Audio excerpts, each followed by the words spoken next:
Jehovah narekele, Jehovah narotito, Jehovah narekele, yeah.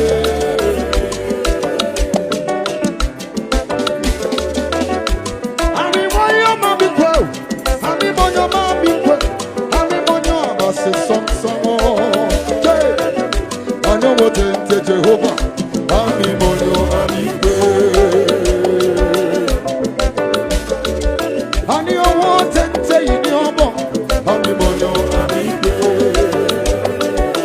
Let me see your hands.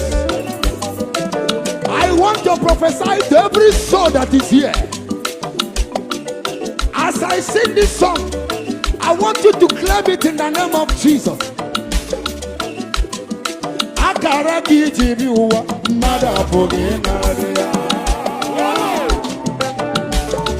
Onye mecha ike ga-awụ ya n'aha Jizọs. Agbasịa nịkanịka uche Chukwu ga-emeriri. Hey, asị m akara ka iji bi ụwa mmadụ abụghị ịnara ya. Ị maka ajọ mmụọ na ajọ mmadụ ha na-eme na nkịtị. The Lord will disappoint the hand of enterprise that they cannot perform anything they are planning against you in the name of Jesus. Oh my God.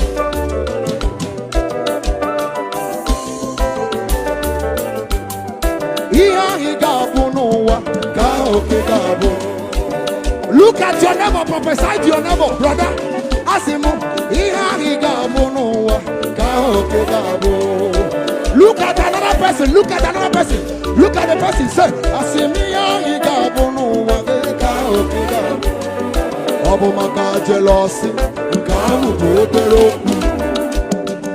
give your neighbor high five, give your neighbor high five.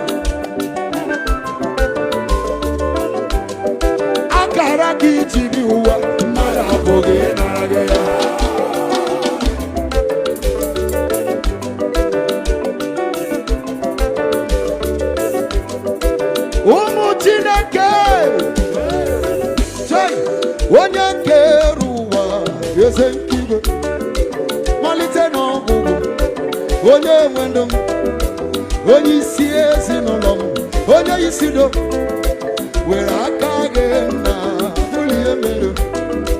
Onye kere ụwa eze nke igwe, mmalite n'ọgwụgwụ.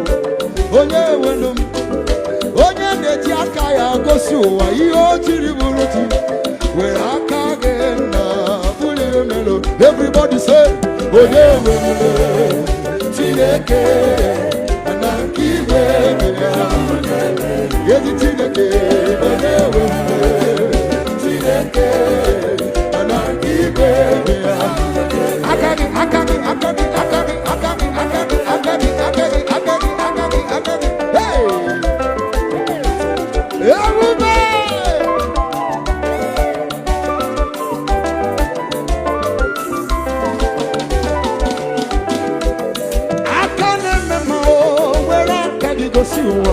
Where I can everybody say,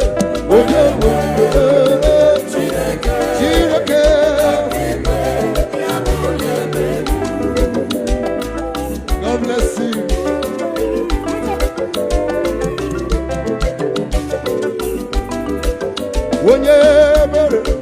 When you sudo, I can't worry.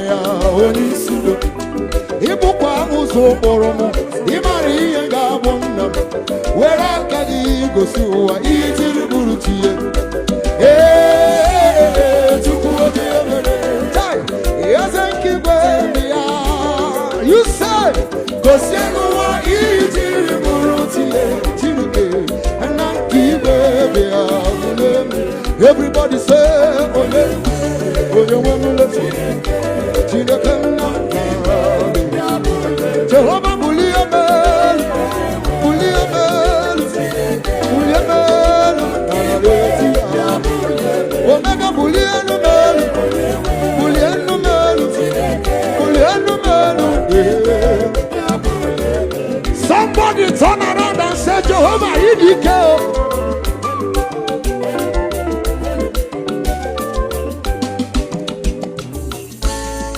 your hands, my brother.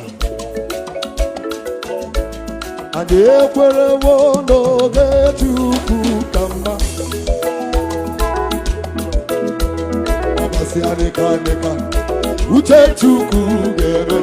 Can you make this song personal? Make it personal.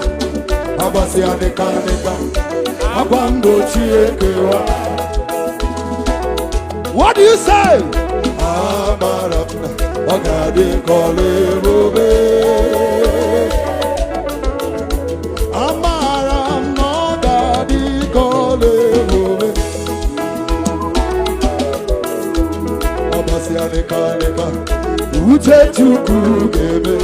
That shall be your story in the name of Jesus.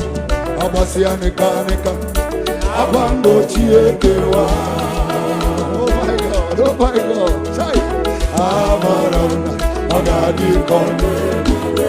Sing it with every strength in you. Hey!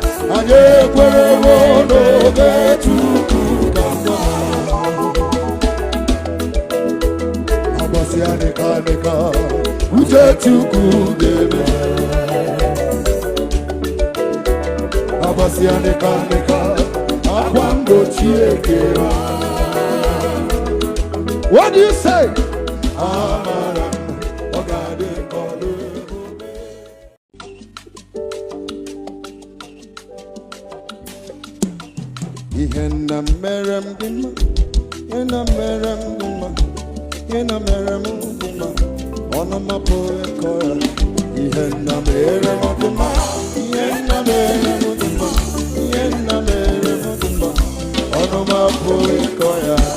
Can I hear your hands? Why?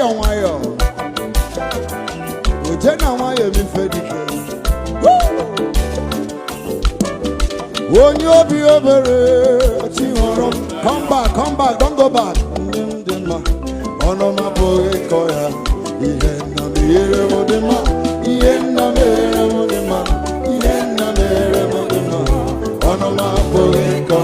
Can you put your hands together? Come on.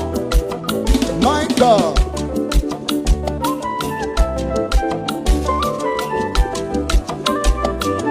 As you are clapping your hands, may my God give you a celebration gift in the name of Jesus.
My brother,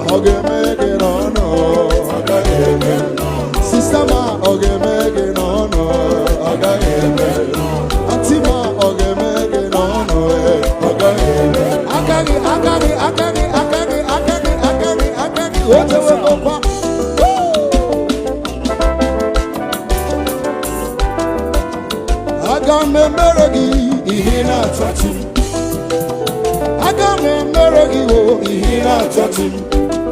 Makano doromanya, idi eriti. Makano doromanya, idi ata pepe supu. Oko tutahu di no bimuka mumele. Opanpa legudi maibile loteze di bare watu. Papa dawara legwa mamna kurudie. Papa pesienu nisiko biwe sagosa. Omu chineke.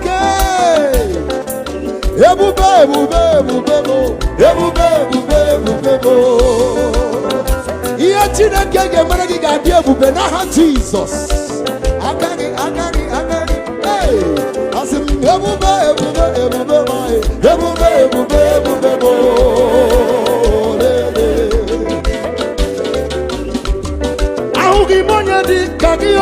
ahụghị m onye dị ka gị o, ahụghị m onye dị ka gị Chimle.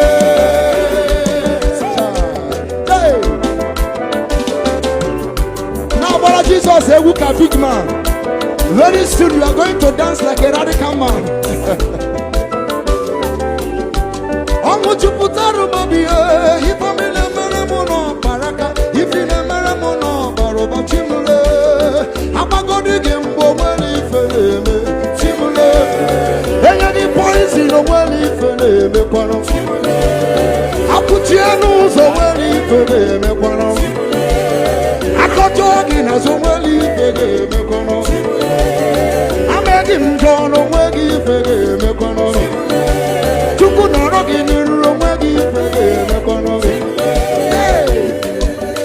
Before the end of April, you are going to shout Chimle. Somebody jump up and say Chimle. You shout that kind of a thing when God has given you a surprise.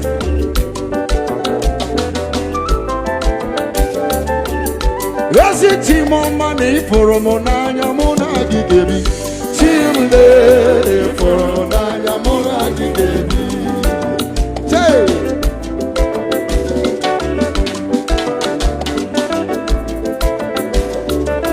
Amen, hallelujah. Amen, hallelujah. Amen. Every of your prayer, I follow you to say amen. That is done in the name of Jesus.